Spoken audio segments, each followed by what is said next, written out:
Rubrika pristato Rinital – homeopatinis vaistas alerginiai slogai gydyti. Esu įsitikinęs, mėlyjei, kad kai kurie iš jūsų štai žiūrite laidą ir sloguojate. Su gydytoja sutarėme, kad šiandien šnekėsime daugiau apie alerginę slogą, bet gydytoja, pasakykite, ar galima atskirti alerginę slogą nuo paprastos slogos? Pacientas turėtų kreiptis pas specialistą tam, kad būtų atlikti odos alerginiai mėginiai, paimtas kraujas specifinių imunoglobulinų E nustatymui, ir tada jau būtų tikrai galima atskirti, ar tai yra alerginė sloga, ar nealerginė sloga. O jeigu jau šnekame apie alerginę slogą, kurią pavadinote rinitu, turėčiau klausti, ar tai iš viso didelė problema? Nuo 10 iki 40% sergančių alerginę slogą taipogi serga ir bronchų astma, o 80% sergančių bronchų astma serga ir alerginė sloga. Be to, alerginis rinitas komplikuojasi vidurinės ausies uždegimu, sinusitu. Tai, žodžiu, tikrai turim didelę problemą. Tuo kartu turėtumėm žinoti, kaip ir gydytis. Jeigu jau tikrai žinome, kad sergame alerginę slogą ir žinome priežastį, žinoma, bandome pirmiausiai išvengti to, kas sukėlė alerginę slogą. Tačiau kai tai nepavyksta arba liga yra tikrai sunki, tada jau taikome gydymą.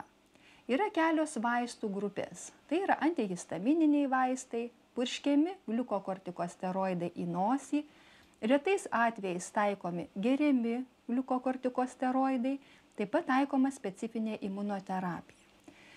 Yra dar viena vaistų grupė, tai yra homeopatiniai vaistai. Jie visada turi savo vietą alerginės slogos gydyme. Homeopatinius vaistus drąsiai gali rinktis tiek suaugusieji, tiek vaikai, tiek besilaukiančios moterys. Vienas iš tokių homeopatinių vaistų, kurį galima būtų pasiūlyti sergantiems alerginę slogą, tai būtų kompleksinis homeopatinis vaistas Rinitalis. Jisai mažina gleivinės paburkimą, mažina išskyrų iš nosies skaičių, mažina deginimą nosies gleivinėje, todėl pacientas tikrai jaučiasi geriau, lengviau kvėpuoja per nosį, nevarva nosis ir tikrai pagerėja jo gyvenimo kokybė.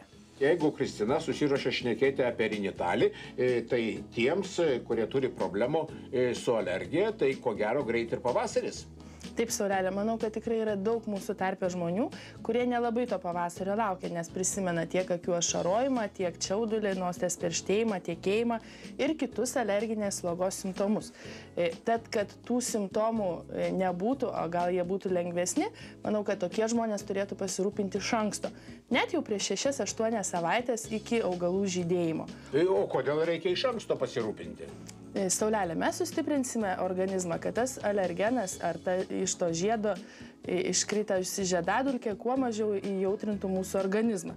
O tam padės homeopatinis natūralus preparatas Rinitalis. Nesukelia nei mieguistumo, nei pripratimo, tad sustiprinimui organizmo ir kad jis palankiau reaguotų į alergeną. Po vieną tabletę čiulpti 3 kartus per dieną, tiek mažiukui vaikučiui, tiek suaugusiam.